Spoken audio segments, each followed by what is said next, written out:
როდესაც პარიზის პოლიციამ 2021 წელს შევიდა ოთარ იოსელიანის ბინაში მონმარტრზე, მათ აღმოაჩინეს რაღაც, რაც 30 წლის განმავლობაში ფარავდა რეჟისორის ოჯახი და უახლოესი წრე. ტურიან თაროზე, ძველ ქართულ წიგნებს შორის იდო 5 ფოტოებით, რომლებიც არასოდეს გამოქვეყნებულა. ამ სურათებზე ჩანდა ქალი და 2 პატარა ბავშვი თბილისის ეზოში 1975 წელს. ფოტოების უკან ხელით იყო ნაწერი: ჩემი ცოდვა. რატომ ინახავდა მსოფლიოს მიერ აღიარებული გენიოსი ამ სურათებს დამალულად? რატომ არ უჩვენებია ისინი არავის? და რატომ უწოდა საკუთარ თავს ცოდვილს იმ ადამიანის წინაშე, რომელიც მთელი ცხოვრება ელოდა მის დაბრუნებას? ეს ფოტოები ამბობს იმაზე მეც, ვიდრე ყველა ოქროს პალმის ტოტიკანში. ისინი ამბობს ისტორიას კაცზე, რომელმაც მსოფლიო დიდება შეიძინა, მაგრამ გადაიხადა ფასი, რომელიც ვერავინ ხედავდა. ვინ იყო ეს ქალი? რატომ დარჩა იგი თბილისში, როცა ოთარი პარიზში ხდებოდა ლეგენდა? და რატომ ინახავდა რეჟისორი ამ სურათებს როგორც წმინდა რელიკვიას, მაგრამ ამავდროულად როგორც მტკივნეულ მტკიცებულებას საკუთარი ღალატისა? ოთარ იოსელიანი დაიბადა 1924 წლის 12 სექტემბერს თბილისში, არისტოკრატიულ ოჯახში, რომელიც საუკუნეების განმავლობაში იყო ქართული კულტურის მფარველი. მისი ბაბუა ალექსანდრე იოსელიანი იყო ცნობილი მეცნიერი და ეთნოგრაფი, რომელიც 1915 წელს გადაასახლეს სიბირში ბოლშევიკებმა. ოჯახი დაკარგა ყველაფერი: სახლები, მიწები, წოდება. მაგრამ არ დაკარგა ის, რაც ყველაზე ძვირფასი იყო: კულტურის სიყვარული და შინაგანი თავისუფლება. პატარა ოთარი იზრდებოდა ატმოსფეროში, სადაც ღამით ჩურჩულით კითხულობდნენ აკრძალულ წიგნებს, სადაც სტალინის პორტრეტის უკან იმალებოდა ძველი ხატები, სადაც ყოველი სიტყვა შეიძლებოდა ყოფილიყო ბოლო. ეს იყო ცხოვრება მუდმივ შიშში, მაგრამ ამავდროულად მუდმივ წინააღმდეგობაში. ბავშვმა ადრე ისწავლა ორმაგი თამაში, საჯაროდ იყო საბჭოთა კომსომოლელი, კერძოდ თავისუფალი მოაზროვნე. ეს უნარი ორ სამყაროში ერთდროულად ცხოვრება, მოგვიანებით გახდებოდა მისი ხელოვნების საფუძველი. მაგრამ ეს უნარი ასევე გახდებოდა მისი პირადი ტრაგედიის საფუძველი. 1955 წელს, როცა ოთარს 21 წელი შეუსრულდა, მან შეიყვარა ქალი, რომელიც არასოდეს უნდა შეეყვარებინა. მარინე ჩხეიძე იყო უბრალო ინჟინრის ქალიშვილი, რომელიც მუშაობდა თბილისის ბიბლიოთეკაში. არაფერი განსაკუთრებული, არც წარმოშობა, არც კავშირები, არც ფული. მაგრამ ჰქონდა რაღაც, რაც ოთარს აღაფრთოვანებდა, აბსოლუტური რწმენა მის ნიჭში. როცა ყველა ეუბნებოდა ახალგაზრდა იოსელიანს, რომ კინო არის საბჭოთა პროპაგანდის იარაღი და არა ხელოვნება, მარინე ჩურჩულებდა: შენ შექმნი ისეთ ფილმებს, რომლებიც გადარჩება ამ სისტემას. ისინი დაქორწინდნენ 1957 წელს, ფარულად, მხოლოდ 2 მოწმისთან დასწრებით. ოთარის დედა, ძველი არისტოკრატია, არ მივიდა ქორწილში, იგი თვლიდა, რომ ეს ქალი არ იყო ღირსეული იოსელიანების გვარისა. მაგრამ ახალგაზრდა რეჟისორი პირველად თავის ცხოვრებაში არ დაემორჩილა ოჯახურ ტრადიციას. მან აირჩია გული გონების წინააღმდეგ. ეს იყო პირველი არჩევანი, რომელიც მოგვიანებით გახდებოდა მისი ცხოვრების უდიდესი ტრაგედიის საწყისი. 1952 წელს დაიბადა მათი პირველი შვილი, გოგონა, რომელსაც დაარქვეს ნინო. 1959 წელს ბიჭი გიორგი. ოთარი მუშაობდა დღე-ღამე თბილისის კინოსტუდიაზე, ჯერ ასისტენტად, შემდეგ ოპერატორად. ხელფასი იყო მიზერული, 80 მანეთი თვეში, რაზეც 4-კაციანი ოჯახი ძლივს ირჩენდა თავს.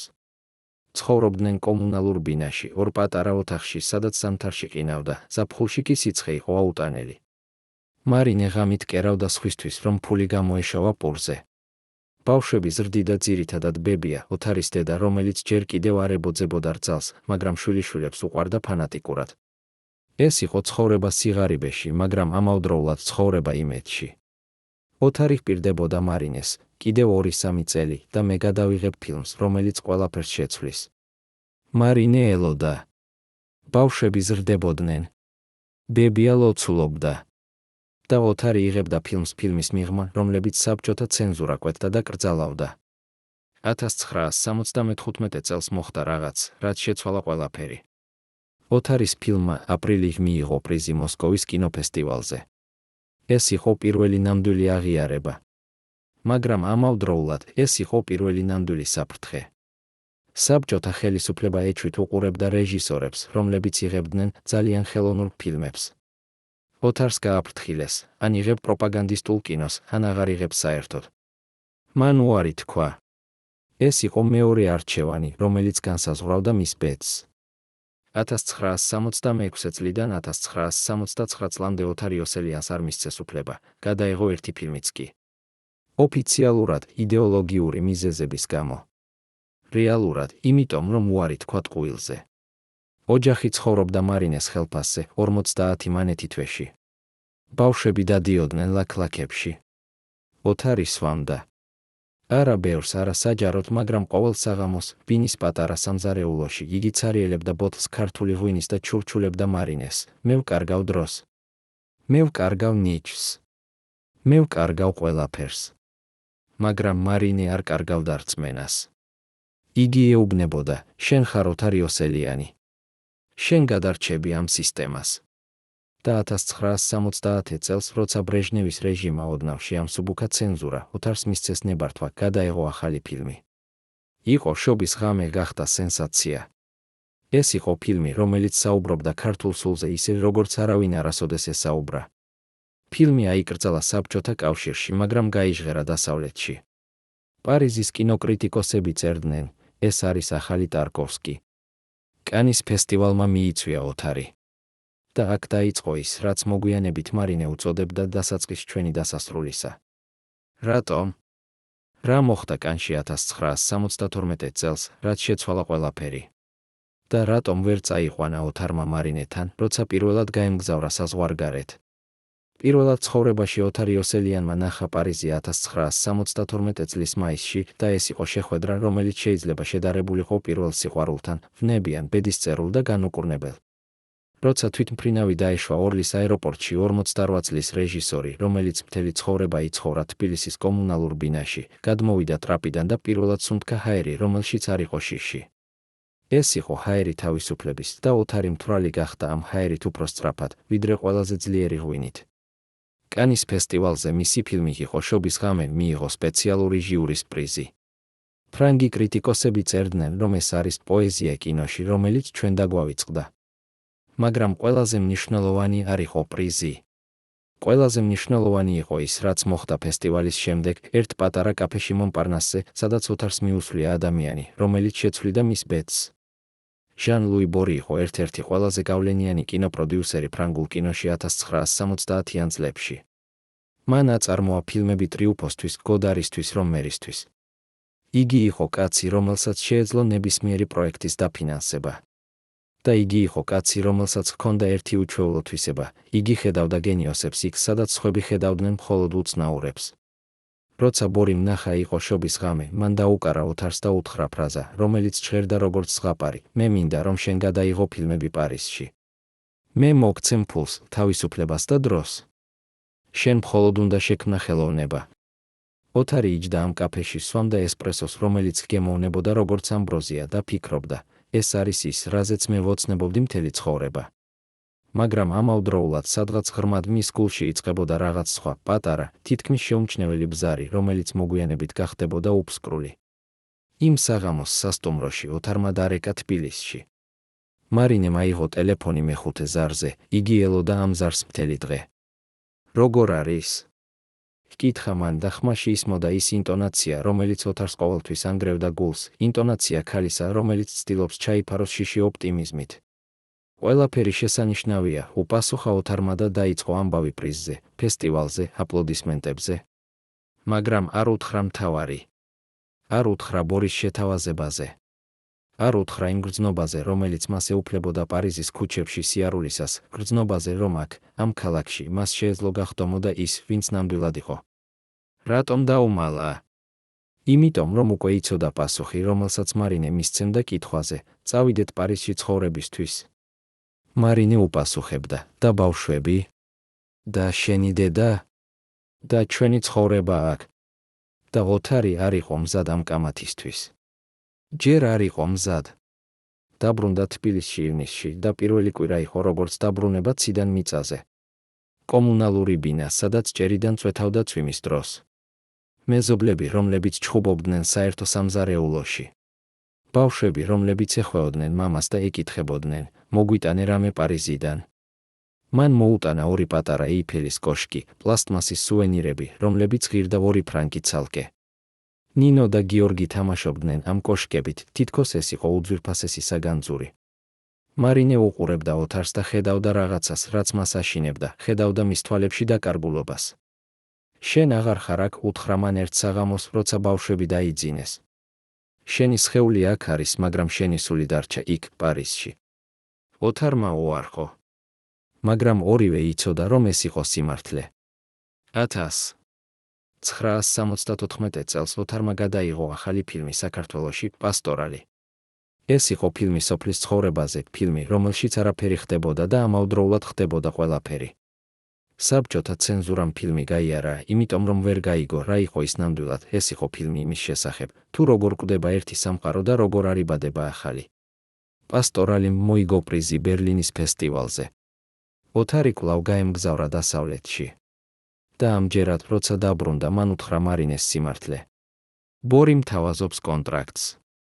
3 ფილმი, 3 წელი პარიზში. ეს არის შანსი, რომელიც მეორედ არ მოვა. მარინე იჯდა სამზარეულოს პატარა სკამზე, ხელები ჰქონდა გადაკეცილი და უყურებდა ქმარს ისე, როგორც უყურებენ ადამიანს, რომელიც აცხადებს, რომ მიდის ომში. და ჩვენ? ჰკითხა მან. თქვენ მოხვალთ მოგვიანებით, უპასუხა ოთარმა. როცა მე მოვამზადებ ყველაფერს. როცა ვიშოვი ბინას. როცა. მარინემ ხელი აუქნია, შენ იცი, რომ ეს ტყუილია, უთხრა მან. შენ იცი, რომ თუ წახვალ, აღარ დაბრუნდები. და ჩვენ აღარ მოვალთ. ოთარი დუმდა. იმიტომ რომ იცოდა, ეს იყო სიმართლე. 1975 წლის სექტემბერში ოთარი იოსელიანი გაფრინდა პარიზში. ოფიციალურად სამუშაო მივლინებით 6 თვეზე. რეალურად სამუდამოდ. აეროპორტში მას გამოეთხოვნენ მარინე, ნინო და გიორგი. ბავშვებმა არ იცოდნენ, რომ ეს იყო ნამდვილი გამოსამშვიდობებელი. ისინი ფიქრობდნენ, რომ მამა დაბრუნდებოდა 6 თვეში. მარინე იცოდა სიმართლე. როცა ოთარი გაიარა საბაჟოზე და მოუბრუნდა ოჯახს ბოლო ჯერზე, მან ნახა, როგორ იდგა მარინე ბავშვებთან ერთად და როგორ ცდილობდა გაეღიმა. მაგრამ ცრემლები მაინც მოადგა. ოთარმა ხელი აიქნია. შემდეგ შეაბრუნა და გაიარა კარში. ეს იყო მომენტი, რომელიც მან შემდეგ 1000 ჯერ გაიმეორა ფიქრებში, ცდილობდა შეეცვალა, ცდილობდა გაეუქმებინა. მაგრამ ვერ შეძლო. იმიტომ რომ ზოგიერთი არჩევანი, როცა ერთხელ გააკეთებ, აღარ შეიძლება გაუქმდეს. რა იგრძნო მარინემ იმ მომენტში, როცა ნახა, როგორ გაქრა მისი ქმარი საბაჟოს კარში. და რა იგრძნო ოთარმა, როცა თვითმფრინავი აფრინდა და ქვემოთ დარჩა თბილისი, მისი ოჯახი, მისი წარსული.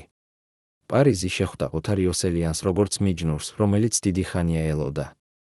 ჟან-ლუი ბორიმ დაუფირავა ბინა მარეში, ძველ ებრაულ უბანში, სადაც ვიწრო ქუჩები სუნავდა ახალი პურით და ძველი წიგნებით. ეს იყო ბინა მესამე სართულზე, 2 ოთახი და ტერასას, საიდანაც ჩანდა პარიზის ხურავები.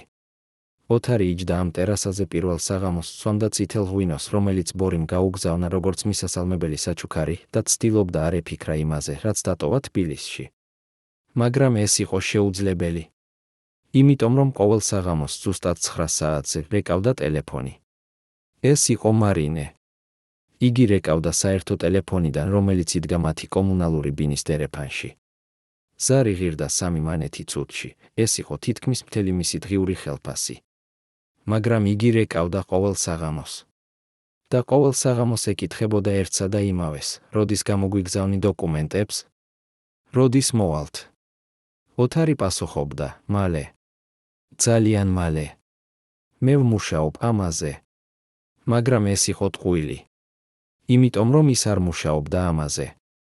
იმიტომ რომ ღრმად, ძალიან ღრმად, იგი უკვე იცოდა, ისინი არასოდეს მოვიდოდნენ. 1967 წელს ოთარმა დაიწყო მუშაობა თავის პირველ ფრანგულ ფილმზე. ეს იყო ფავორიტი მთვარე, ფილმი 2 მეგობრის შესახებ, რომლებიც ცდილობენ გაიქცნენ რეალობიდან ფანტაზიაში. გადაღება გრძელდებოდა 6 თვეს. ოთარი მუშაობდა ისე, როგორც არასოდეს მუშაობია, თავისუფლად შემოქმედებითად ყოველგვარი ცენზურის გარეშე. გადამღები ჯგუფი თაყვანს სცემდა მას. ფრანგი მსახიობები ამბობდნენ, რომ მასთან მუშაობა იყო როგორც მასტერკლასი. მაგრამ ყოველ საღამოს, როცა გადაღება მთავრდებოდა, ოთარი ბრუნდებოდა თავის ცარიელ ბინაში მარეში და იჯდა ტელეფონის გვერდით, ელოდა 9 საათს. და როცა რეკავდა და ისმოდა მარინეს ხმა, რომელიც ცდილობდა ჟღერდეს ბედნიერად, მაგრამ ვერ მალავდა სასოწარკვეთას, ოთარს უნდოდა ყვირილი. უნდოდა ეთქვა სიმართლე. მაგრამ ამის ნაცვლად ამბობდა, მალე. ძალიან მალე. მე დავასრულებ ფილმს და მაშინ ყველაფერი მოგვარდება. 1968 წელს ფავორიტი მთვარე გამოვიდა ეკრანებზე და გახდა კრიტიკული ტრიუმფი. ფრანგული პრესა წერდა, რომ იოსელიანი არის პოეტი კინოში, რომელიც ჩვენ არ გვყავდა ფელინის შემდეგ. ფილმმა მოიგო პრიზი კანში. ოთარი გახდა ვარსკვლავი.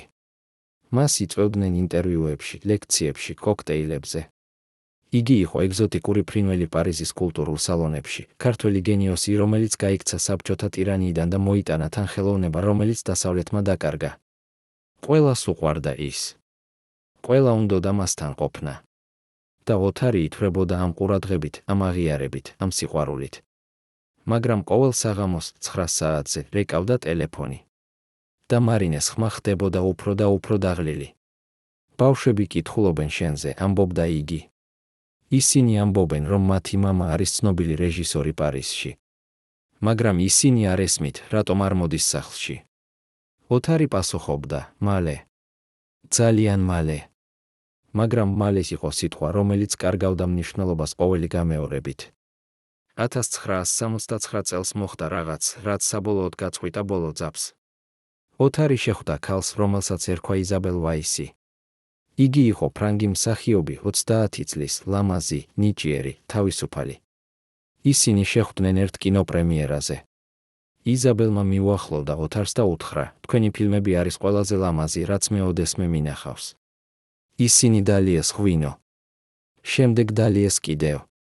შემდეგ ოთარი გაიღვიძა იზაბელის ბინაში, სენ-ჟერმენ-დე-პრეში და გაიგო, რომ ის გაატარა ღამე ქალთან, რომელიც არ იყო მისი ცოლი. ეს იყო პირველი ღალატი. მაგრამ არა ბოლო. იზაბელი გახდა მისი მუზა, მისი მსახიობი, მისი საიდუმლო. ისინი არ ცხოვრობდნენ ერთად, ოთარი ინარჩუნებდა თავის ბინას მარეში, თავის ცალკე ცხოვრებას. მაგრამ ყველა მიცოდა. პარიზის კინოსამყარო პატარა იყო. ხმები ვრცელდებოდა. და ერთ დღეს, 1969 წლის დეკემბერში, როცა ოთარი ელოდა 9 საათს, ტელეფონი არ დარეკა. არც მეორე დღეს. არც მესამე. მეოთხე დღეს ოთარმა თვითონ დარეკა თბილისში. აიღო მარინემ. მისმა ხმამ ჟღერა, როგორც ხმა მკვდრისა. მე ვიცი, უთხრა მან. მე ვიცი ყველაფერი. ვიღაცამ გამომიგზავნა ფოტო ჟურნალიდან. შენ და ის ქალი. პრემიერაზე. ხელში ხელ. ოთარი ცდილობდა ახსნას, უარყოფდა, ითხოვდა პატიებას. მაგრამ მარინემ ხელი აუქნია. აღარ დარეკო, უთხრა მან. აღარ ტყუილო. აღარ აწამო იმედი ბავშვებს. შენ გააკეთე შენი არჩევანი. ცხოვრე მასთან. და გათიშა ტელეფონი. ოთარი იჯდა თავის ბინაში მარეში, ხელში ჰქონდა ტელეფონის მილი, საიდანაც ისმოდა გრძელი ბიპი და გრძნობდა, როგორ იშლება რაღაც მის შიგნით. იგი ცდილობდა კვლავ დარეკვას, მაგრამ აღარავინ იღებდა. ცდილობდა გაეგზავნა წერილი, მაგრამ წერილები ბრუნდებოდა, უკან მიმღები უარყოფს მიღებას ნიშნით. ცდილობდა გაეგზავნა ფული, მაგრამ ფული ასევე ბრუნდებოდა. მარინემ დახურა ყველა კარი. და ოთარი დარჩა პარიზში, თავის ლამაზ ბინაში, თავის წარმატებულ კარიერაში, თავის ახალ სიყვარულში და გრძნობდა თავს როგორც კაცი, რომელმაც მოიგო მთელი სამყარო, მაგრამ დაკარგა ერთადერთი, რაც ნამდვილად ღირდა. რატომ არ დაბრუნდა? რატომ არ ჩაჯდა თვითმფრინავში და არ წავიდა უკან თბილისში? რა აკავებდა მას, შიშის, სირცხვილი, თუ რაღაც სხვა უფრო საშინელი? 1970 წლის იანვარში, როცა პარიზი იყო გახვეული თოვლში და ყინვაში, ოთარ იოსელიანის საფოსტო ყუთში გამოჩნდა კონვერტი, რომელსაც არ ჰქონდა გამომგზავნის მისამართი. შიგნით იყო ერთი ფურცელი, დაწერილი ბავშვის ხელით. მამა, დედა ამბობს, რომ შენ აღარ დაბრუნდები. მაგრამ მე არ მჯერა. მე ვიცი, რომ შენ გვიყვარხარ. გიორგი დღეს გახდა 14 წლის. მან არ მიიღო შენგან არაფერი. ნინო ტირის ღამით. იგი ფიქრობს, მე არ ვიცი, მაგრამ მე ვიცი. მამა, რატომ არ დარეკავ? რატომ არ წერ? ჩვენ რაღაც ცუდი გავაკეთეთ. შენი ნინო. ოთარმა წაიკითხა ეს წერილი 5-ჯერ, 10-ჯერ, 20-ჯერ. შემდეგ ჩაიდო ჯიბეში და გავიდა ქუჩაში. იგი დადიოდა პარიზის ქუჩებში 6 საათს, თოლში, ყინვაში, სანამ არ მივიდა სენაზე. იქ იდგა ხიდზე და უყურებდა წყალს. ამბობენ, რომ იმ საღამოს ორი პოლიციელი მიუახლოვდა მას და ჰკითხეს, კარგად იყო თუ არა. ოთარმა უპასუხა ფრანგულად, მე ვარ კაცი, რომელმაც მოკლა საკუთარი ოჯახი, მაგრამ არ გამოიყენა იარაღი. პოლიციელებმა ვერ გაიგეს. ისინი ფიქრობდნენ, რომ ის იყო მთვრალი. მაგრამ ოთარი არ იყო მთვრალი. იგი იყო ფხიზელი, საშინლად ფხიზელი და ეს იყო უარესი ვიდრე ნებისმიერი სიმთვრალე. რამდენი ასეთი წერილი მიიღო ოთარმა მომდევნო წლების განმავლობაში? და რატომ არ უპასუხა არც ერთს? პარიზის კინემატოგრაფიული ელიტა 1970-იან წლებში იყო როგორც დახურული კლუბი, სადაც შესვლა შეეძლო მხოლოდ არჩეულებს. ყოველ ხუთშაბათს ზუსტად 9 საათზე საღამოს ერთმანეთს იკრიბდნენ რესტორან ლა კოპოლში მონპარნასზე რეჟისორები, პროდიუსერები, კრიტიკოსები, მსახიობები. ეს იყო ადგილი, სადაც წყდებოდა ვინ მიიღებდა დაფინანსებას, ვინ მიიღებდა პრიზს, ვის ფილმი გამოვიდოდა ეკრანებზე და ვისი დარჩებოდა უხილავი.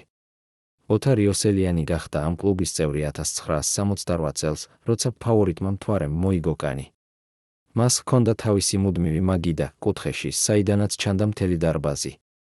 იქ იჯდა ყოველ ხუთშაბათს, სვამდა წითელ ღვინოს, ეწეოდა გოლუას და უსმენდა საუბრებს. ხალხი მიდიოდა მის მაგიდასთან, სალამი მისცემდა, ესაუბრებოდა.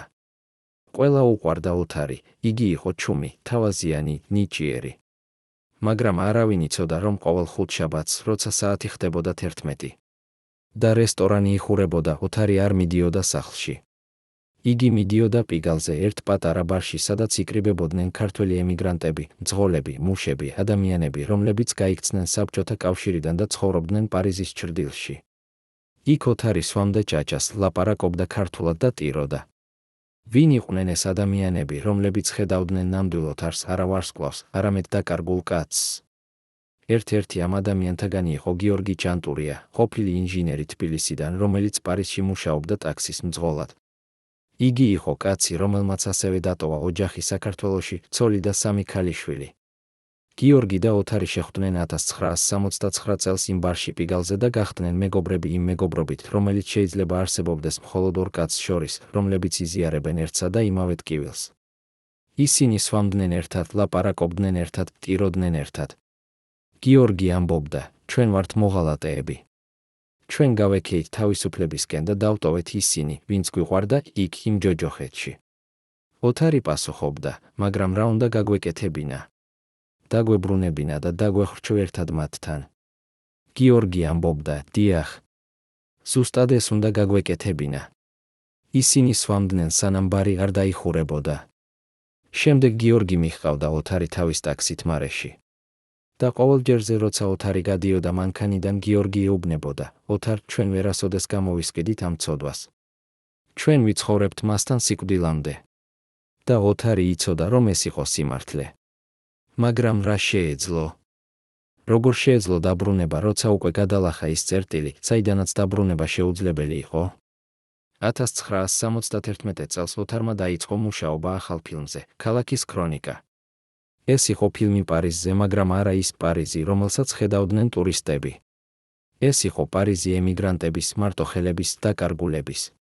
ფილმის მთავარი გმირი იყო ქართველი კაცი, რომელიც ცხოვრობდა პარიზში, მუშაობდა, ჰქონდა წარმატება, მაგრამ ყოველ ღამეს ესიზმრებოდა სახლი, რომელიც დატოვა. ეს იყო ყველაზე პირადი ფილმი, რომელიც ოთარმა ოდესმე გადაიღო. გადაღების დროს მთელი გუნდი ამჩნევდა, რომ რეჟისორი იყო სხვაგვარი, უფრო ჩუმი, უფრო ჩაფიქრებული, უფრო მტკივნეული. ერთ დღეს გადაღების შესვენებაზე ფრანგმა ოპერატორმა ჰკითხა ოთარს, ეს ფილმი არის თქვენი ისტორია, არა? ოთარმა დააკვირდა მას გრძელი ხანი და შემდეგ უთხრა, ეს ფილმი არის ისტორია ყველა კაცისა, რომელმაც აირჩია თავისუფლება ოჯახის წინააღმდეგ და შემდეგ გაიგო, რომ თავისუფლება ღირს უფრო ძვირად, ვიდრე ის ფიქრობდა. ოპერატორმა აღარაფერი უთხრა. მაგრამ იმ საღამოს, როცა გადაღება დასრულდა, მან მიუახლოვდა ოთარს და ჩაასმა ხელში კონვერტი. ეს არის ფული ბილეთისთვის თბილისში, უთხრა მან. წადი. სანამ არ არის გვიან. ოთარმა აიღო კონვერტი, მადლობა უთხრა და ჩაიდო ჯიბეში. მაგრამ არასოდეს გამოიყენა. იმიტომ რომ იცოდა, უკვე იყო გვიან. ძალიან გვიან. რამდენჯერ მიიღო ოთარმა ასეთი შეთავაზებები? და რატომ არასოდეს მიიღო არც ერთი? 1972 წლის ზაფხულში, როცა ქალაქის ქრონიკა გამოვიდა ეკრანებზე და მიიღო ოქროს პალმის ტოტი კანის ფესტივალზე, ოთარ იოსელიანის სახელი გახდა ლეგენდა. ფრანგული პრესა წერდა, რომ იგი იყო უდიდესი ცოცხალი რეჟისორი ევროპაში. მას ადარებდნენ ბერგმანს, ფელინს, ტარკოვსკის. მაგრამ იმ დღეს, როცა ოთარი იდგა კანის სცენაზე, ხელში ჰქონდა ოქროს პალმის ტოტი და დარბაზი დგომით აპლოდისმენტებდა, მის ჯიბეში იდო წერილი, რომელიც მან მიიღო 2 დღის წინ. წერილი იყო გიორგისგან, მისი ვაჟისგან, რომელიც ახლა იყო 18 წლის. მამა, დედა მითხრა, რომ შენ აღარ ხარ ჩვენი მამა. მან მითხრა, რომ შენ გაქვს ახალი ოჯახი პარიზში, ახალი ცხოვრება და ჩვენ ვართ მხოლოდ შენი წარსული, რომელიც შენ უნდა დაივიწყო. მე არ ვიცი, ეს სიმართლეა თუ არა. მაგრამ მე ვიცი ერთი, მე აღარ მინდა შენი გვარი. მე შევიცვალე გვარი დედის გვარზე. ახლა მე ვარ გიორგი ჩხეიძე, არა გიორგი იოსელიანი. შენ აღარ გყავხარ ვაჟი. ოთარმა წაიკითხა ეს წერილი კანის სასტუმროში 2 საათით ადრე, ვიდრე უნდა წასულიყო ცერემონიაზე. მან წაიკითხა და გრძნობდა, როგორ იშლებოდა რაღაც მის შიგნით, რაღაც ბოლო, რაც ჯერ კიდევ აკავშირებდა მას იმ ცხოვრებასთან, რომელიც დატოვა. მან წაიკითხა და გაიგო, რომ მისი ვაჟი, მისი სისხლი, მისი გაგრძელება უარყო მას. და ეს იყო უფრო მტკივნეული, ვიდრე ნებისმიერი სიკვდილი. მაგრამ 2 საათის შემდეგ იგი იდგა სცენაზე, იღიმებოდა, აპლოდისმენტებდა და არავინ ხედავდა, რომ ამ კაცის შიგნით არაფერი იყო დარჩენილი, გარდა სიცარიელისა. როგორ შეძლო ოთარმა ეს თამაში, იყო ბედნიერი გარედან, როცა შიგნით კვდებოდა. პარიზის კინემატოგრაფიულ წრეებში 1972 წლიდან 1974 წლამდე ოთარ იოსელიანი იყო ცნობილი არა მხოლოდ თავისი ფილმებით, არამედ თავისი უცნაური ჩვევებით. იგი არასოდეს დადიოდა პრემიერებზე საკუთარი ფილმების. არასოდეს იღებდა ინტერვიუებს თავის პირად ცხოვრებაზე. არასოდეს ფოტოგრაფირდებოდა ოჯახურ ფოტოებზე. ხალხი ამბობდა, რომ ოთარი იყო მონაზონი კინოში, კაცი, რომელიც ცხოვრობდა მხოლოდ ხელოვნებისთვის და არაფერი სხვა არ აინტერესებდა. მაგრამ რეალურად ეს იყო არა ასკეტიზმი, არამედ თავდაცვა. ოთარი ერიდებოდა ყველაფერს, რაც შეეძლო გაეხსნა მისი ნამდვილი ცხოვრება, მისი ნამდვილი ტკივილი. იგი აშენა კედელი თავის გარშემო და ამ კედლის უკან იმალებოდა კაცი, რომელიც ყოველ ღამეს იღვიძებდა ოფლში, ესიზმრებოდა ბავშვები, რომლებიც ეძახდნენ, მამა, რატომ მიგვიტოვე? მისი მეგობრები, ფრანგი რეჟისორები და პროდიუსერები ფიქრობდნენ, რომ ოთარი იყო ბედნიერი კაცი, ცნობილი, აღიარებული, თავისუფალი. მაგრამ მხოლოდ ერთი ადამიანი იცოდა სიმართლე, გიორგი ჭანტურია, ტაქსის მძღოლი, რომელიც ყოველ პარასკევს ღამით მიჰყავდა ოთარის სახლში და ისმენდა მის აღსარებას. მე ვარ მოჩვენება, ამბობდა ოთარი. მე ვარ კაცი, რომელიც არ არსებობს. ის, ვინც იყო ოთარ იოსელიანი, მოკვდა 1975 წელს თბილისის აეროპორტში. ის, ვინც ახლა ცხოვრობს პარიზში, არის მხოლოდ ჩრდილი, რომელიც თამაშობს როლს. გიორგი პასუხობდა, ჩვენ ორივე ვართ ჩრდილები. მაგრამ ჩრდილებსაც უწევთ ცხოვრება. და ისინი სვამდნენ, სანამ არ გათენდებოდა. 1974 წელს მოხდა ინციდენტი, რომელიც თითქმის გაანადგურა ოთარის ფასადი. ერთ საღამოს რესტორან ლა კოპოლში, სადაც იყო ჩვეულებრივი ხუთშაბათის შეკრება კინემატოგრაფიული ელიტისა, ოთარს მიუახლოვდა ახალგაზრდა ჟურნალისტი ფრანგული ჟურნალიდან კაიე დუ სინემა. იგი იყო ქალი 25 წლის, ამბიციური, რომელიც ცდილობდა გაეკეთებინა კარიერა სენსაციური ინტერვიუებით.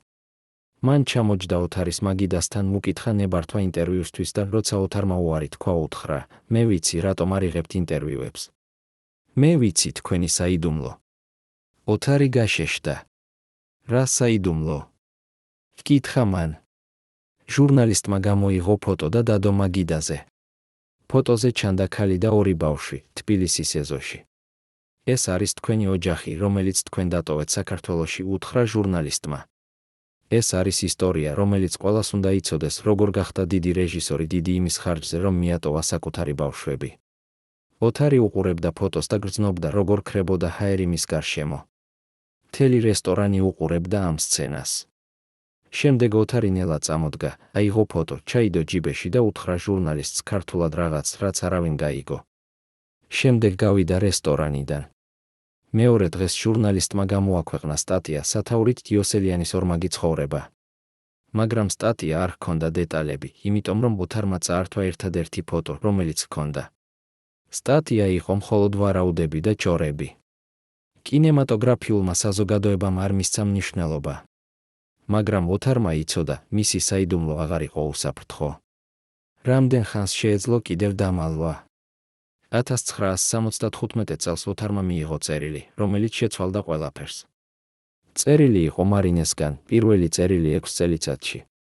ოთარ, მე არ ვწერ იმიტომ, რომ მინდა შენთან ლაპარაკი. მე ვწერ იმიტომ, რომ უნდა იცოდე, ნინო დაავადდა. მას აქვს სერიოზული პრობლემა გულთან. ექიმები ამბობენ, რომ საჭიროა ოპერაცია, მაგრამ ეს ოპერაცია ღირს 10,000 მანეთი. მე არ მაქვს ეს ფული. მე ვმუშაობ ორ სამსახურში, მაგრამ ეს არ არის საკმარისი. მე არ მოგთხოვ შენთვის დაბრუნებას. მე არ მოგთხოვ პატიებას. მე მხოლოდ გთხოვ, გადაარჩინე შენი ქალიშვილი.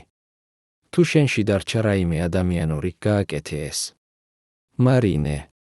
ოთარმა წაიკითხა ეს წერილი და იმავე დღეს გაგზავნა ფული, არა 10,000, არამედ 20,000 მანეთი. გაგზავნა ტელეგრამით, სწრაფი გზავნილით, ყველა შესაძლო გზით.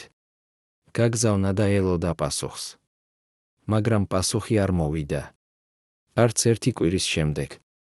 არც 2 კვირის შემდეგ. მესამე კვირას ოთარმა დარეკა თბილისში, იმ საერთო ტელეფონზე კომუნალურ ბინაში. აიღო მეზობელმა. მარინე. კითხა მეზობელმა. ისინი გადავიდნენ. 2 კვირის წინ. არ ვიცი სად. დატოვეს მხოლოდ ეს ნომერი და უთხრეს, თუ ვინმე ეძებს, არ უთხრა სად არიან. ოთარმა სთხოვა ნომერი. მეზობელმა მისცა. ოთარმა დარეკა. აიღო ქალმა, რომელიც არ იყო მარინე. მარინე ჩხეიძე? კითხა ოთარმა. აქ არ ცხოვრობს ასეთი, უპასუხა ქალმა და გათიშა. ოთარი გაიგო, მარინემ შეიცვალა არა მხოლოდ მისამართი. მან შეიცვალა ვინაობა. მან წაშალა ყველა კვალი. მან გაქრა. და ოთარი დარჩა თავისი ფულით, თავისი დანაშაულის გრძნობით, თავისი უძლურებით. რატომ არ წავიდა თბილისში პირადად? რატომ არ მოძებნა ისინი? რა აკავებდა მას შიში სირცხვილი, თუ გაგება იმისა, რომ ზოგიერთი რამ როცა ერთხელ გატყდება, აღარასოდეს შეიძლება შეკერდეს? 1967 წლის შემოდგომაზე, როცა პარიზი იფარებოდა ყვითელ ფოთლებში და ცა იყო მუდმივად როხი, ოთარ იოსელიანმა გააკეთა რაღაც, რაც არასოდეს გაუკეთებია, დაიქირავა კერძო დეტექტივი. ეს იყო კაცი, რომელსაც ერქვა ჟაკ დიუბუა, ყოფილი პოლიციელი, რომელიც ახლა მუშაობდა კერძო საქმეებზე. ოთარმა მას მისცა ყველა ინფორმაცია, რაც ჰქონდა, ძველი მისამართის სახელები, ფოტოები. და სთხოვა, იპოვე ისინი. მე უნდა ვიცოდე, ცოცხალი არიან თუ არა. მე უნდა ვიცოდე, როგორ ცხოვრობენ. მე არ მინდა მათთან შეხვედრა. მე მხოლოდ მინდა ვიცოდე. დიუბუამ დახპირდა, რომ გააკეთებდა რაც შეეძლო. 2 თვის შემდეგ იგი დაბრუნდა ანგარიშით. მე ვიპოვე ისინი, უთხრა მან ოთარს. ისინი ცხოვრობენ თბილისში, სხვა უბანში. მარინე მუშაობს ბიბლიოთეკაში. ნინო გადაურჩა ოპერაციას და ახლა სწავლობს უნივერსიტეტში. გიორგი მუშაობს ქარხანაში. ისინი ცხოვრობენ ჩვეულებრივ ცხოვრებას. ღარიბ, მაგრამ ღირსეულ ცხოვრებას. ოთარმა ისმინა ეს ყველაფერი და გრძნობდა, როგორ ეშვებოდა რაღაც მის გულში, არა ბედნიერება, არამედ რაღაც უფრო რთული, შერეული გრძნობა ნუგეშისა და ტკივილისა. ისინი იყვნენ ცოცხალი. ისინი გადარჩნენ. ისინი ცხოვრობდნენ მის გარეშე. და ეს იყო ერთდროულად საუკეთესო და უარესი ამბავი, რაც მას შეეძლო მოესმინა. დიუბუამ გადასცა ოთარს კონვერტი ფოტოებით. მე გადავიღე ისინი ფარულად, უთხრა მან. თქვენ მითხარით, თუ ეს იყო სწორი. ოთარმა გახსნა კონვერტი და ნახა, მარინე, რომელიც დადიოდა ქუჩაში 50 წლის ქალი, რომელიც გამოიყურებოდა როგორც 60 წლის დაღლილი, მოხუცებული, მაგრამ ჯერ კიდევ ლამაზი. ნინო 21 წლის გოგონა, რომელიც გავდა მარინეს ახალგაზრდობაში, იგივე თვალები, იგივე ღიმილი. გიორგი 19 წლის ბიჭი, მაღალი, ძლიერი, რომელიც გავდა ოთარს ახალგაზრდობაში. ოთარი უყურებდა ამ ფოტოებს და გრძნობდა, როგორ ტიროდა, პირველად 6 წელიწადში. იგი ტიროდა არა იმიტომ, რომ ნანობდა. იგი ტიროდა იმიტომ, რომ გაიგო, ეს იყო ცხოვრება, რომელიც მან დაკარგა. ეს იყო ოჯახი, რომელიც მან გაწირა. ეს იყო სიყვარული, რომელიც მან გაცვალა დიდებაზე. და არაფერი, არც ერთი პრიზი, არც ერთი აპლოდისმენტი, არც ერთი აღიარება ვერ შეავსებდა ამ სიცარიელეს, რომელიც დარჩა მის გულში. დიუბუამ ჰკითხა, თქვენ გინდათ რომ მე მივაწოდო მათ რაიმე? წერილი? ფული? ოთარმა თავი გააქნია. არა, უთხრა მან. არაფერი. მე არ მაქვს უფლება. მე დავკარგე ეს უფლება დიდი ხნის წინ. და დიუბუა წავიდა დატოვა ოთარი მარტო მის ბინაში მარეში ფოტოებთან, რომლებიც იყო ერთადერთი კავშირი იმ ცხოვრებასთან, რომელიც მან მოკლა. 1968 წლის ზამთარში ოთარ იოსელიანმა დაიწყო მუშაობა ფილმზე, რომელიც მოგვიანებით გახდებოდა მისი ყველაზე ცნობილი ნამუშევარი, ფავორიტი მთვარე. ეს იყო ფილმი ორი მეგობრის შესახებ, რომლებიც ცდილობენ გაიქცნენ რეალობიდან ფანტაზიაში, მაგრამ რეალობა მაინც დასწვდებათ. ფილმის ერთ-ერთი სცენა იყო განსაკუთრებით ავტობიოგრაფიული. მთავარი გმირი იჯდა ცარიელ ოთახში და უყურებდა ფოტოებს ოჯახისას, რომელიც დატოვა. შემდეგ იღებდა ამ ფოტოებს და წვავდა ერთ-ერთს. არა იმიტომ, რომ უნდოდა მათი განადგურება, არამედ იმიტომ, რომ ტკივილი იყო აუტანელი და წვა იყო ერთადერთი გზა, რომ რაღაც ეგრძნო. ამ სცენის გადაღებისას ოთარმა სთხოვა მსახიობს, რომ გამოეყენებინა ნამდვილი ფოტოები, არა რეკვიზიტი. და მსახიობმა გამოიყენა ფოტოები, რომლებიც ოთარმა მისცა, ფოტოები მარინესი, ნინოსი, გიორგისი. როცა მსახიობმა დაწვა ერთ-ერთი ფოტო, ოთარი იდგა კამერის უკან და ტიროდა. მთელი გუნდი ფიქრობდა, რომ ეს იყო ემოცია ხელოვნებისგან. მაგრამ რეალურად ეს იყო ემოცია დანაშაულის გრძნობისგან. იმიტომ რომ ოთარმა იცოდა, ის არ წვავდა მხოლოდ ფოტოს. ის წვავდა ბოლო კავშირს იმ ცხოვრებასთან, რომელიც მან მიატოვა. 1969 წლის გაზაფხულზე, როცა ფავორიტმა მთვარემ მოიგო კანის ფესტივალი და ოთარ იოსელიანი გახდა ერთ-ერთი ყველაზე ცნობილი რეჟისორი მსოფლიოში, მან მიიღო ბოლო წერილი თავისი ოჯახისგან. წერილი იყო ნინოსგან. მამა, მე ვწერ ეს წერილი არა იმიტომ, რომ მინდა შენთან ურთიერთობა. მე ვწერ იმიტომ, რომ უნდა იცოდე, დედა დაქორწინდა. მან იპოვა კაცი, რომელიც მას უყვარს და რომელიც არასოდეს არ მიატოვებს. ისინი ბედნიერები არიან. მე და გიორგი ასევე ვართ ბედნიერები. ჩვენ გვაქვს ახალი ცხოვრება, სადაც შენ არ ხარ. და ეს არის კარგი. იმიტომ რომ ჩვენ აღარ გვჭირდება მამა, რომელიც არ არის. ჩვენ გვჭირდება მხოლოდ ის, რაც გვაქვს ერთმანეთი. ნუ მოგვწერ. ნუ მოგვეძებნებ. ნუ ეცდები დაბრუნდე. შენთვის ჩვენ აღარ არსებობთ. და ეს არის საუკეთესო, რაც შენ შეგიძლია გააკეთო ჩვენთვის დაგვივიწყო. ოთარმა წაიკითხა ეს წერილი და გაიგო, რომ ეს იყო დასასრული. ეს იყო ბოლო წერტილი ისტორიაში, რომელიც დაიწყო 1975 წელს თბილისის აეროპორტში. მან წაიკითხა და დადო წერილი იმ ყუთში, სადაც ინახავდა ყველა სხვა წერილს, ყველა ფოტოს, ყველა მტკიცებულებას იმ ცხოვრებისა, რომელიც მან მოკლა. შემდეგ დახურა ყუთი და ჩადო თაროზე, მტვრიან წიგნებს შორის. და გააგრძელა ცხოვრება წარმატებული რეჟისორისა, ცნობილი ხელოვანისა, პარიზის ვარსკვლავისა. მაგრამ შიგნით ძალიან ღრმად იგი იცოდა სიმართლეს, ის იყო მოჩვენება, ჩრდილი, კაცი, რომელიც მოკვდა დიდი ხნის წინ, მაგრამ ჯერ კიდევ დადიოდა და საუბრობდა და აკეთებდა ფილმებს. და ეს იყო მისი სასჯელი, ცხოვრება წარმატებაში, მაგრამ სიკვდილის სულში. რამდენ ხანს შეეძლო კიდევ ამ თამაშის გაგრძელება? და რა ელოდა მას ბოლოს, გამოსყიდვა თუ საბოლოო დაცემა? 1990 წლის თებერვალში, როცა საბჭოთა კავშირი იშლებოდა და საქართველო აცხადებდა დამოუკიდებლობას, ოთარ იოსელიანის პარიზულ ბინაში გამოჩნდა ადამიანი, რომელიც 25 წლის განმავლობაში არ უნახავს. კარზე დააკაკუნა გიორგი ჭანტურიამ, ოთარის ძველმა მეგობარმა, ტაქსის მძღოლმა, რომელიც ყოველთვის იცოდა მისი საიდუმლოები. მაგრამ ამჯერად გიორგის სახეზე იყო რაღაც, რაც ოთარს არასოდეს უნახავს, შიში. ოთარმე უნდა გითხრა რაღაც, თქვა მან და ხელში ჰქონდა გაზეთი, ქართული ემიგრანტული გაზეთი, რომელიც იბეჭდებოდა პარიზში. გაზეთის მესამე გვერდზე იყო პატარა ნოტიცია, თბილისში, ომის ქაოსში, დაიღუპა ბიბლიოთეკარი მარინე ჩხეიძე, 55 წლის. მისი ქალიშვილი ნინო ეძებს ნათესავებს დასაფლავებისთვის. ოთარმა წაიკითხა ეს სიტყვები ერთხელ, ორჯერ, სამჯერ. შემდეგ ნელა ჩამოჯდა იატაკზე, ზურგი მიუღრდნო კედელს და დაიწყო ისეთი ტირილი, რომელიც მოდიოდა არა თვალებიდან, არამედ სადღაც ძალიან ღრმიდან, იქიდან სადაც ცხოვრობს ის ტკივილი, რომელსაც ადამიანი მთელი ცხოვრება მალავს. გიორგი იჯდა მის გვერდით და არაფერს ამბობდა, იმიტომ რომ იცოდა, არ არსებობდა სიტყვები, რომლებიც შეეძლოთ ნუგეში ამ მომენტში. მარინე მოკვდა. ქალი, რომელიც ოთარმა მიატოვა 25 წლის წინ, ქალი, რომელიც ელოდა მას მთელი ცხოვრება, ქალი, რომელიც არასოდეს გაუთხოვდა სხვას მიუხედავად იმისა, რომ ოთარმა ჰქონდა ახალი ცხოვრება პარიზში, ის ქალი აღარ იყო ამ სამყაროში. და ოთარს აღარასოდეს ექნებოდა შანსი, ეთქვა უკაცრავად. აღარასოდეს ექნებოდა შანსი ახსნა. აღარასოდეს ექნებოდა შანსი დაბრუნება. რატომ ხდება ისე, რომ ჩვენ ვიგებთ ადამიანის ნამდვილ ღირებულებას მხოლოდ მაშინ, როცა უკვე გვიანაა? იმ ღამეს ოთარმა გააკეთა რაღაც, რაც არასოდეს გაუკეთებია, დარეკა თბილისში, იმ ნომერზე, რომელიც იყო მითითებული გაზეთში. აიღო ქალმა, რომლის ხმა ჰგავდა მარინეს ხმას, მაგრამ იყო უფრო ახალგაზრდა. გმადლობთ ზარისთვის, თქვა ნინომ იმ გოგონამ, რომელიც ახლა იყო 46 წლის ქალი. თქვენ იყავით დედის მეგობარი. ოთარი ვერ ილაპარაკა. მისი ხმა გაიყინა ყელში. გმადლობთ, გაიმეორა ნინომ. დედას ბევრი მეგობარი ჰყავდა. ის იყო კარგი ადამიანი. ის ყოველთვის ელოდა ვიღაცას, ვინც არასოდეს დაბრუნდა. მაგრამ ის არასოდეს დაუჩივლია. ის იყო ძლიერი.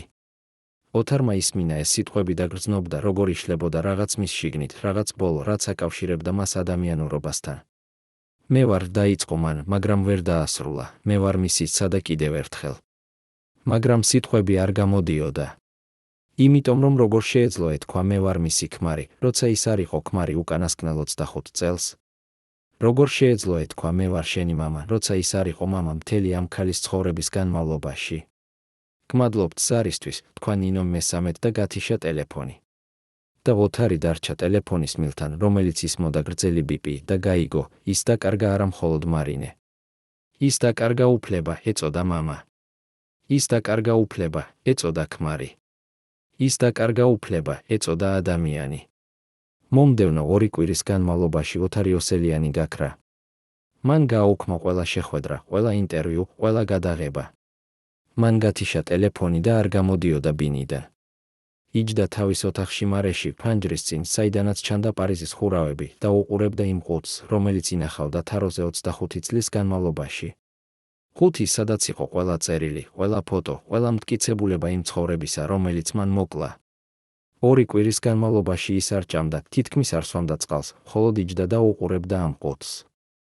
შემდეგ მესამე კვირას ერთ საღამოს, როცა პარიზი იფარებოდა ღამით, ოთარმა ჩამოიღო ყუთი, გახსნა და დაიწყო კითხვა.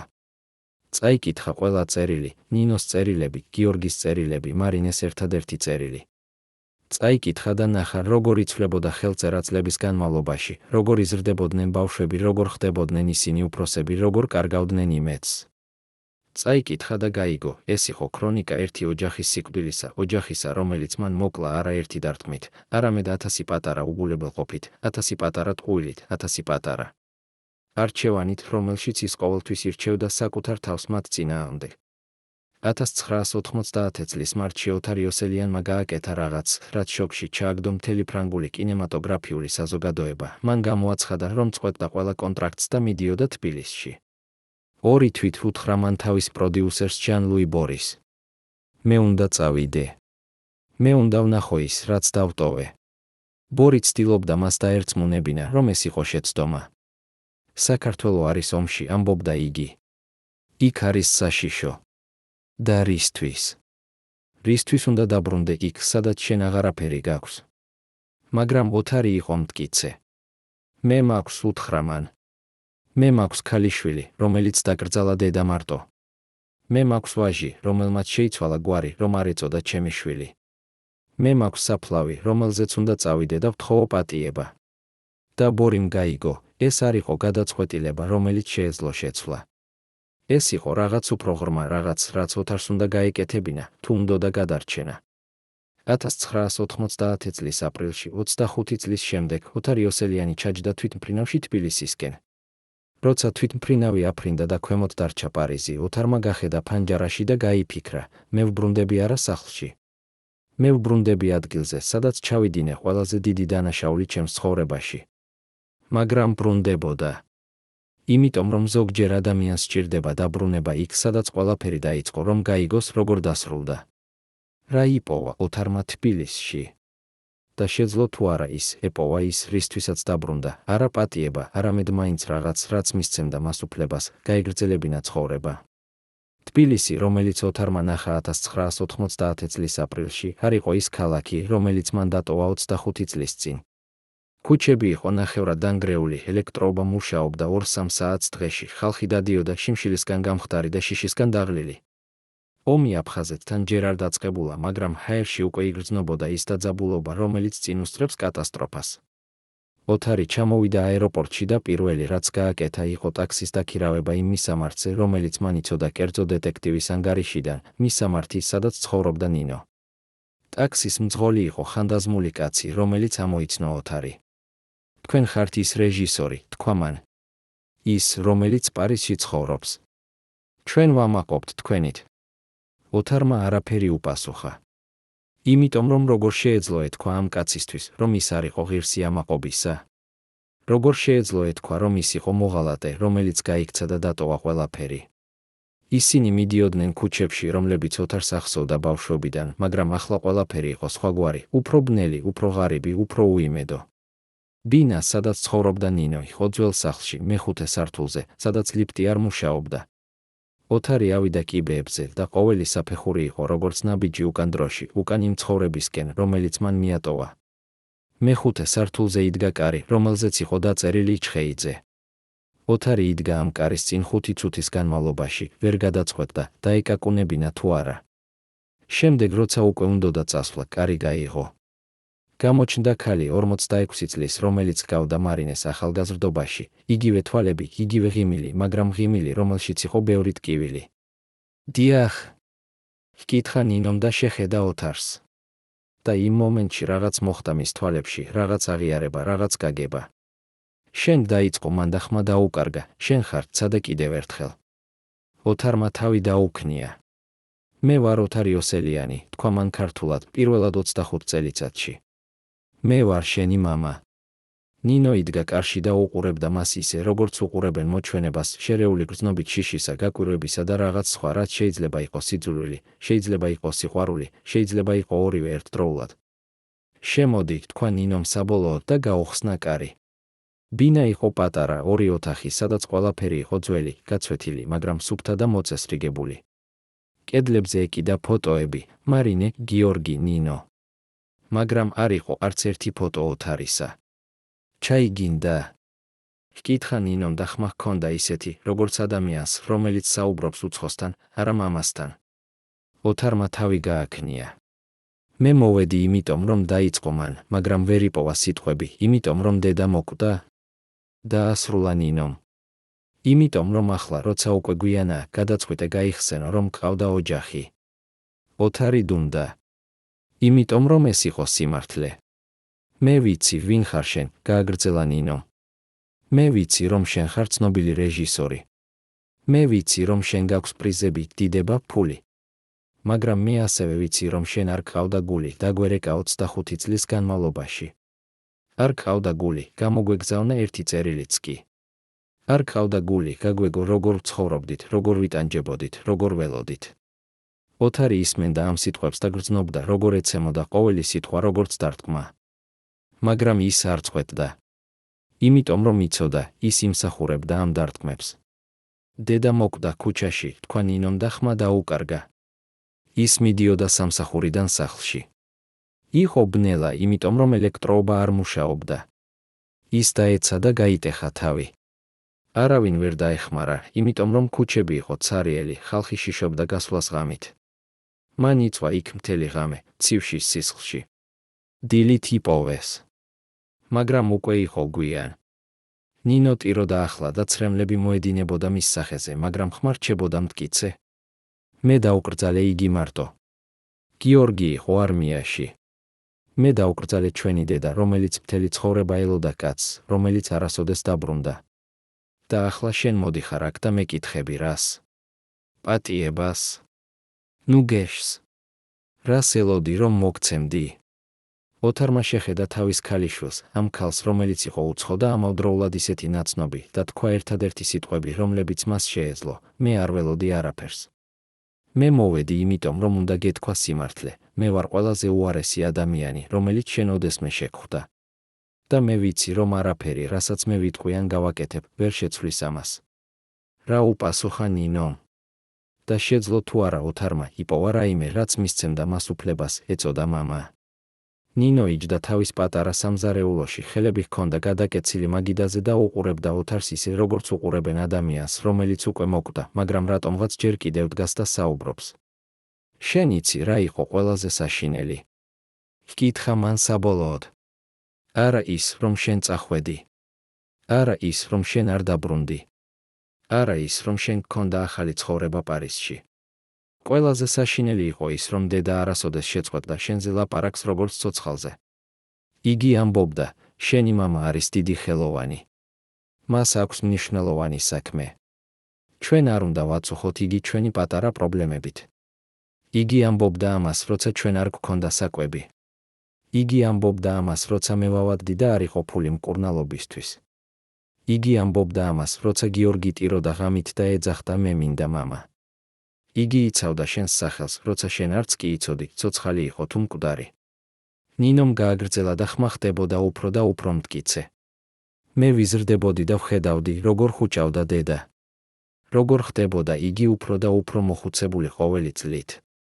როგორ მუშაობდა ორ სამსახურში, რომ ჩვენ გვქონოდა პური. როგორ ტიროდა ღამით, როცა ფიქრობდა, რომ ჩვენ გვეძინა. და მე ვიცოდი, იგი ტიროდა შენზე. არა იმიტომ, რომ გძულდა. არამედ იმიტომ, რომ ჯერ კიდევ გიყვარდა. ოთარი ისმენდა ამ სიტყვებს და გრძნობდა, როგორ იშლებოდა რაღაც მის შიგნით, რაღაც ბოლო, რაც აკავშირებდა მას იმ ილუზიასთან, რომ შეიძლება რაიმე გამოსწორება. როცა დედა მოკვდა, გააგრძელა ნინომ, მე ვიპოვე მის ოთახში 5. 5, რომელიც იგი ინახავდა საწოლის ქვეშ. იცი რა იყო იქ? გაზეთები. ყველა გაზეთი, სადაც იყო შენი სახელი. ყველა სტატია შენს შესახებ. ყველა ფოტო შენი პრემიერებიდან. იგი აგროვებდა ამას 25 წლის განმავლობაში. იგი კითხულობდა შენს შესახებ და ამბობდა ჩვენთვის, ხედავთ? მე გეუბნებოდით, რომ თქვენი მამა არის დიდი ადამიანი. და ჩვენ, მე და გიორგი ვიჯექით და ვუსმენდით და ვცდილობდით არ გვეთქვა ის, რაც ნამდვილად ვფიქრობდით, რომ დიდი ადამიანი, რომელიც ივიწყებს საკუთარ ბავშვებს, არ არის დიდი ადამიანი. ის არის მხოლოდ ეგოისტი, რომელმაც აირჩია დიდება ოჯახის წინააღმდეგ. ნინო წამოდგა და მივიდა ფანჯარასთან. გარეთ იყო ბნელა, კვლავ არ მუშაობდა ელექტროობა. მე არ გიძულებთ, თქვა მან ოთარისკენ უკან შებრუნების გარეშე. მე უბრალოდ არაფერს არ უგრძნობ შენდამი. შენ ხარ უცხო კაცი, რომელსაც შემთხვევით აქვს იგივე სისხლი, რაც მე მაქვს. მაგრამ ეს არ გხდის შენ ჩემს მამად. ოთარმა ისმინა ეს სიტყვები და გაიგო, ეს იყო განაჩენი. განაჩენი, რომელიც იყო სამართლიანი, დამსახურებული და საბოლოო. მე მინდა გაჩვენო რაღაც, თქვა მან და გამოიღო ჯიბიდან ძველი ფოტო, რომელიც იყო გადაღებული 1975 წელს, ბოლო დღეს, როცა ის იყო თბილისში. ფოტოზე ჩანდა მარინე, პატარა ნინო და პატარა გიორგი, ეზოში ღიმილით. ეს ფოტო მე ვინახავდი 25 წლის განმავლობაში, თქვა ოთარმა. ეს იყო ერთადერთი რამ, რაც მე მქონდა თქვენგან. მე ვუყურებდი ამ ფოტოს ყოველ დღეს და ვფიქრობდი, ერთ დღეს მე დაუბრუნდები. ერთ დღეს მე ავხსნი. ერთ დღეს ისინი გაიგებენ. მაგრამ ეს ერთი დღე არასოდეს მოვიდა. იმიტომ რომ მე ვიყავი მოშიშარი. მე ვიყავი სუსტი. მე ვიყავი ეგოისტი, როგორც შენ სწორად თქვი. ნინომ აიღო ფოტო და შეხედა მას გრძელი ხანი. ეს ფოტო არაფერს ცვლის, თქვა მან საბოლოოდ. ეს მხოლოდ ამტკიცებს, რომ შენ იცოდი რა გქონდა და მაინც აირჩია სხვა. მან დააბრუნა ფოტო ოთარს. შენ უნდა წახვიდე, თქვა მან. გიორგი მალე დაბრუნდება არმიიდან. მე არ მინდა, რომ მან იცოდეს, რომ შენ აქ იყავი. ეს მას გაუწყენს. და მას უკვე საკმარისი ტკივილი აქვს. ოთარი წამოდგა. მან იცოდა, რომ ეს იყო დასასრული. მან იცოდა, რომ აღარასოდეს ნახავდა თავის ქალიშვილს. მე მინდა, რომ იცოდე ერთი რამ, თქვა მან კარისკენ მიმავალმა. არც ერთი დღე ჩემს ცხოვრებაში არ გავიდა, როცა მე არ მეფიქრა თქვენზე. არც ერთი პრიზი, არც ერთი აპლოდისმენტი, არც ერთი წარმატება არ მომცა ბედნიერება. იმიტომ რომ მე ვიცოდი, რომ ყველაფერი, რაც მე მქონდა, იყო აშენებული თქვენი ტკივილის საფუძველზე. და ეს არის ცოდვა, რომელსაც მე ვერასოდეს გამოვისყიდი. ნინო უყურებდა მას და პირველად მის თვალებში გამოჩნდა რაღაც, რაც შეიძლება იყო თანაგრძნობა. შენ მართალი ხარ, თქვა მან. შენ ვერასოდეს გამოისყიდი. მაგრამ არც საჭიროა. იმიტომ რომ ჩვენ, მე და გიორგი, ჩვენ გადავრჩით. ჩვენ გავიზარდეთ. ჩვენ გავხდით ადამიანები. და ეს ყველაფერი მოხდა შენს გარეშე. ასე რომ შენი ცოდვა არ არის ჩვენი წინაშე. შენი ცოდვა არის შენ საკუთარ თავთან. და მხოლოდ შენ შეგიძლია გადაწყვიტო, როგორ იცხოვრო მასთან. ოთარმა გააღო კარი და გავიდა. ბოლო, რაც მან გაიგონა, იყო ნინოს ხმა, ნუ დაბრუნდები. ნუ მოგწერ. ნუ ეცდები იყო ნაწილი ჩვენი ცხოვრებისა. შენთვის ჩვენ აღარ არსებობთ. და ეს არის საუკეთესო, რაც შენ შეგიძლია გააკეთო ჩვენთვის. ოთარი ჩამოვიდა კიბეებზე, გამოვიდა ქუჩაში და დაიწყო სიარული. მან არ იცოდა სად მიდიოდა. მან მხოლოდ იცოდა, რომ უნდა სულიყო, უნდა ეფიქრა, უნდა გაეგო, რა უნდა გაეკეთებინა შემდეგ. მან დადიოდა თბილისის ქუჩებში, რომლებიც იყო ბნელი და ცარიელი, და გრძნობდა, როგორ ეცემოდა თოვლი, პირველი თოვლი გაზაფხულზე, რაღაც უჩვეულო და სიმბოლური. მან დადიოდა და ფიქრობდა ყველა იმ არჩევანზე, რომელიც მან გააკეთა თავის ცხოვრებაში. ფიქრობდა იმ მომენტზე 1975 წელს, როცა მან ჩაჯდა თვითმფრინავში და დატოვა ყველაფერი. ფიქრობდა ყველა იმ წელზე, როცა მან შეეძლო დაბრუნება, მაგრამ არ დაბრუნდა. ფიქრობდა მარინეზე, რომელიც მოკვდა ქუჩაში, მარტო ელოდა კაცს, რომელიც არასოდეს მოვიდოდა. და ფიქრობდა საკუთარ თავზე კაცზე, რომელიც გახდა ლეგენდა, მაგრამ დაკარგა ყველაფერი, რაც ნამდვილად ღირდა. როცა დილა გათენდა, ოთარი იპოვა თავის საფლავზე, სადაც იყო დაკრძალული მარინე. საფლავი იყო უბრალო, ქვის პატარა ფილა, რომელზე იყო ნაწერი მარინე ჩხეიძე. 1945-1990. დედა, რომელიც არასოდეს დაივიწყებს.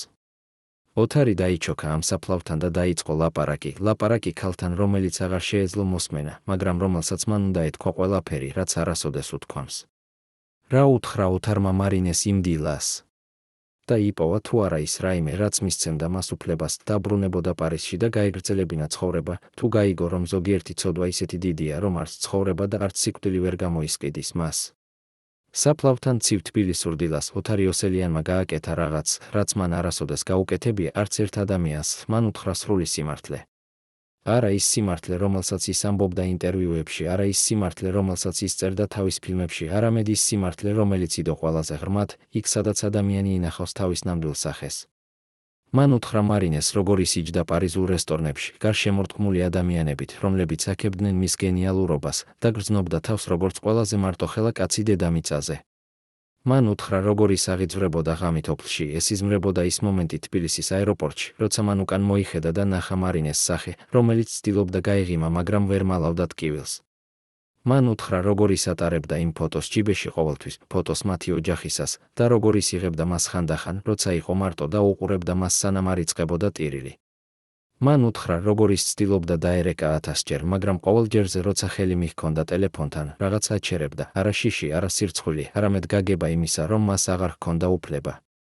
მან უთხრა, როგორ ის უყურებდა თავის ფილმებს პრემიერებზე და ხედავდა, რომ ყველა მათგანი იყო ერთი და იგივე ისტორია კაცზე, რომელიც დაკარგა ყველაფერი, რაც ნამდვილად ღირდა და ცდილობს იპოვოს გზა უკან, მაგრამ ვერ პოულობს.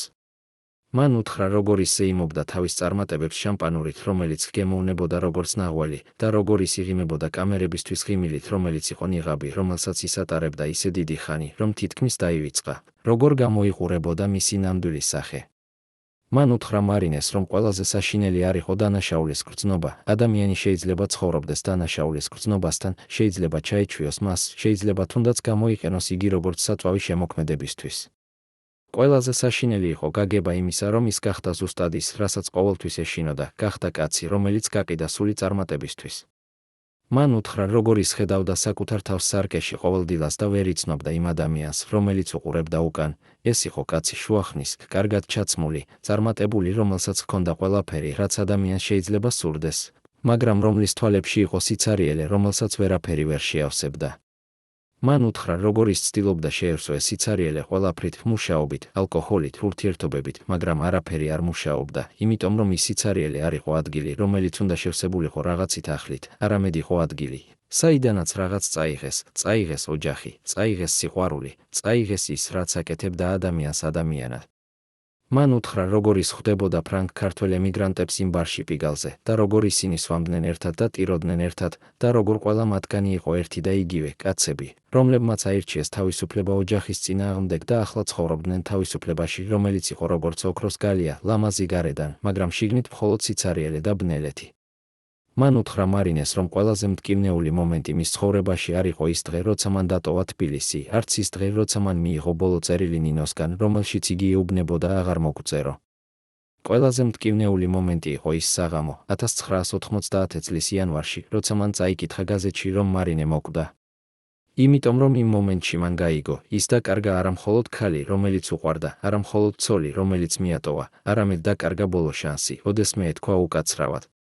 დაკარგა ბოლო შანსი, ოდესმე ახსნა. დაკარგა ბოლო შანსი, ოდესმე გამოესყიდა. იმიტომ რომ მკვდრებს არ შეუძლიათ მოსმენა ბოდიშის. მკვდრებს არ შეუძლიათ პატიება. მკვდრებს შეუძლიათ მხოლოდ ერთი, დატოვონ ცოცხლები მათი დანაშაულის გრძნობასთან, სამუდამოდ.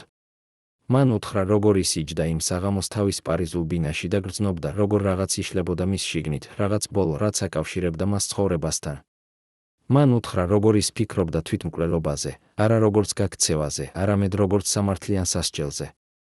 მაგრამ შემდეგ გაიგო, რომ თვითმკვლელობა იქნებოდა ძალიან მარტივი, ძალიან სწრაფი, ძალიან მოწყალე და ის არ იმსახურებდა მოწყალებას.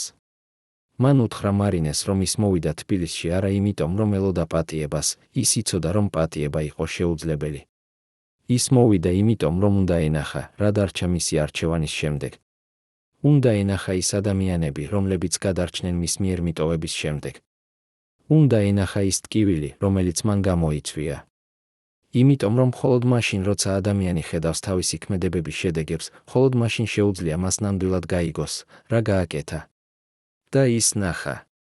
ნახა ნინო, რომელიც იყო ძლიერი და მოუკიდებელი ქალი, მაგრამ რომლის თვალებში იყო ის სევდა, რომელიც მოდის მაშინ, როცა ადამიანი იზრდება მამის გარეშე.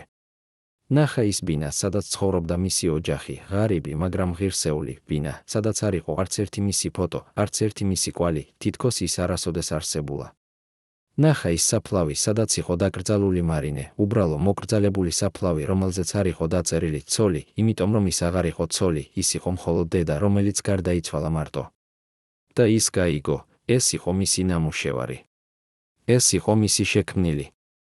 არა მისი ფილმები, არა მისი პრიზები, არა მისი დიდება, არამედ ეს ტკივილი, ეს სევდა, ეს სიცარიელე, რომელიც დარჩა იქ, სადაც ოდესღაც იყო ოჯახი. მან უთხრა მარინეს, რომ ის აპირებდა დაბრუნებას პარიზში, იმიტომ რომ აქ, თბილისში, მას აღარაფერი ჰქონდა. მაგრამ ის აპირებდა დაბრუნებას სხვაგვარად, არა როგორც ის კაცი, რომელიც წავიდა 25 წლის წინ, არა როგორც ის კაცი, რომელიც ფიქრობდა, რომ ხელოვნება იყო უფრო მნიშვნელოვანი ვიდრე ოჯახი, არამედ როგორც კაცი, რომელმაც გაიგო სიმართლე, გაიგო, რომ არაფერი, არც ერთი ხელოვნება, არც ერთი დიდება, არც ერთი წარმატება არ ღირს იმ ფასისა, რომელიც მან გადაიხადა. მან უთხრა, რომ ის აპირებდა გაგრძელებას ფილმების გადაღებას, იმიტომ რომ ეს იყო ერთადერთი, რაც მას შეეძლო, ერთადერთი ენა, რომელზეც მას შეეძლო საუბარი. მაგრამ ახლა მისი ფილმები იქნებოდა სხვაგვარი. ახლა ისინი იქნებოდა არა გაქცევა რეალობიდან, არამედ აღსარება. არა ფანტაზია, არამედ სიმართლე. არა ხელოვნება ხელოვნებისთვის, არამედ ხელოვნება როგორც გამოსყიდვის მცდელობა, რომელიც არასოდეს წარმატებული იქნება, მაგრამ რომელიც მაინც უნდა გაკეთდეს, იმიტომ რომ ეს არის ერთადერთი გზა, რომ ადამიანმა შეინარჩუნოს რაიმე ადამიანური თავის შიგნით. მან უთხრა მარინეს, რომ ის იცოდა, იგი არასოდეს იქნებოდა პატიებული. არც ნინოს მიერ, არც გიორგის მიერ, არც მარინეს მიერ, თუნდაც იგი ცოცხალი ყოფილიყო. მაგრამ ის ასევე იცოდა, რომ პატიება არ იყო ის, რაც მას სჭირდებოდა. რაც მას სჭირდებოდა იყო რაღაც სხვა, იყო გაგება იმისა, რომ მიუხედავად ყველაფრისა, მიუხედავად ყველა მისი შეცდომისა, მიუხედავად ყველა მისი დანაშაულისა, ის მაინც იყო ადამიანი. არა კარგი ადამიანი, არა ღირსეული ადამიანი, მაგრამ მაინც ადამიანი, რომელსაც ჰქონდა უფლება, ეცადა იცხოვროს დარჩენილი წლები ისე, რომ მაინც რაიმე მნიშვნელობა ჰქონოდა. მან უთხრა, რომ ის აპირებდა ყოველი თავისი ფილმის მიძღვნას მარინესთვის, ნინოსთვის და გიორგისთვის, არა იმიტომ, რომ ეს შეცვლიდა რაიმეს, არამედ იმიტომ, რომ ეს იყო ერთადერთი გზა, რომ მათი სახელები დარჩენილიყო სადღაც, თუნდაც იმ ადგილას, სადაც არავინ იცოდა, ვინ იყვნენ ისინი და რა ნიშნავდნენ ისინი იმ კაცისთვის, რომელიც მათ მიატოვა. მან უთხრა, რომ ისაპირებდა ყოველი თავისი ფულის გაგზავნას ნინოსთვის და გიორგისთვის, არა იმიტომ, რომ ფული შეეძლო კომპენსაცია ყოფილიყო იმისა, რაც მან არ მისცა მათ, არამედ იმიტომ, რომ ეს იყო ერთადერთი, რაც მას შეეძლო გაეკეთებინა, ერთადერთი კონკრეტული, მატერიალური რამ, რომელიც შეეძლო მაინც რაიმე დახმარება ყოფილიყო. მან უთხრა მარინეს, რომ ის იცოდა, ეს ყველაფერი იყო ძალიან მცირე, ძალიან გვიან, ძალიან არასაკმარისი. მაგრამ ეს იყო ყველაფერი, რაც მას ჰქონდა. და როცა მზე ამოვიდა იმ თბილისურ დილას და პირველი სხივები დაეცა მარინეს საფლავს, ოთარიოსელიანმა თქვა ბოლო სიტყვები, რომლებიც მან უნდა ეთქვა: მე გიყვარდი. მე ყოველთვის გიყვარდი. და ეს არის ყველაზე საშინელი, იმის გაგება, რომ სიყვარული არ არის საკმარისი. რომ შეიძლება უყვარდეს ადამიანს მთელი გულით და მაინც გააკეთო ყველაზე საშინელი, რაც შეიძლება გააკეთო მისთვის. მე ვიცი, რომ შენ ვერასოდეს მომისმენ ამ სიტყვებს. მაგრამ მე მაინც ვამბობ მათ, იმიტომ რომ ისინი არის სიმართლე და სიმართლე უნდა ითქვას, თუნდაც არავინ მოისმინოს მას. შემდეგ ის წამოდგა, მოიწმინდა მუხლები, რომლებიც იყო სველი ნოტიო მიწისგან და გაემართა საფლავიდან. მან არ მოიხედა უკან. იმიტომ რომ იცოდა, თუ მოიხედა ვერასოდეს შეძლებდა წასვლას. და მას უნდა წასულიყო. იმიტომ რომ ზოგჯერ სიყვარულის ყველაზე დიდი მტკიცებულება არის არა დარჩენა, არამედ წასვლა. არის გაგება იმისა, რომ შენი ყოფნა აყენებს მეტ ტკივილს, ვიდრე შენი არარსებობა. რამდენ ხანს დარჩა ოთარი თბილისში იმ ვიზიტის შემდეგ? და რა იყო ის ბოლო რამ, რაც მან ნახა, როცა თვითმფრინავი აფრინდა უკან პარიზისკენ? მეგობრებო, როგორ ფიქრობთ ოთარიოსელიანის ისტორიაზე? იყო თუ არა ის მსხვერპლი იმ სისტემისა, რომელიც აიძულებდა ხელოვანებს დაერჩიათ შემოქმედება ოჯახის წინააღმდეგ? თუ იყო ის უბრალოდ კაცი, რომელმაც დააყენა საკუთარი ამბიციები ყველაფრის წინ? შეიძლება თუ არა გამართლება დიდი ხელოვნება იმ ტკივილით, რომელიც ის იწვევს უახლოესებისთვის. და რამდენი ასეთი ისტორია არსებობს ჩვენს გარშემო, ისტორიები ადამიანებზე, რომლებიც გახდნენ ლეგენდები, მაგრამ დატოვეს უკან დანგრეული ოჯახები, დაკარგული სიყვარული, დავიწყებული ვალდებულებები. დაწერეთ თქვენი აზრი კომენტარებში. გვითხარით, იცნობთ თუ არა ასეთ ისტორიებს თქვენს ქალაქში, თქვენს ოჯახში. ახსოვთ თუ არა ოთარიოსელიანი. მოგწონთ თუ არა მისი ფილმები. და რაც ყველაზე მთავარია, ფიქრობთ თუ არა, რომ ხელოვნება ღირს იმ მსხვერპლს, რომელიც ზოგჯერ მოითხოვს. დააჭირეთ ლაიქს, თუ ეს ისტორია შეეხოთ. გამოიწერეთ ჩვენი არხი, რომ გაიგოთ მეტი ისტორიები ადამიანებზე, რომლებმაც შეცვალეს ისტორია, მაგრამ ვერ შეცვალეს საკუთარი ბედი. და გაგვიზიარეთ ეს ვიდეო თქვენს მეგობრებს, იმიტომ რომ ზოგიერთი ისტორია უნდა ითქვას, თუნდაც ისინი იყოს მტკივნეული. თუნდაც ისინი არ ჰქონდეს ბედნიერი დასასრული. იმიტომ რომ ცხოვრება არის არაზღაპარი. ცხოვრება არის ისტორია. და ყველა ისტორია ღირს მოყოლას.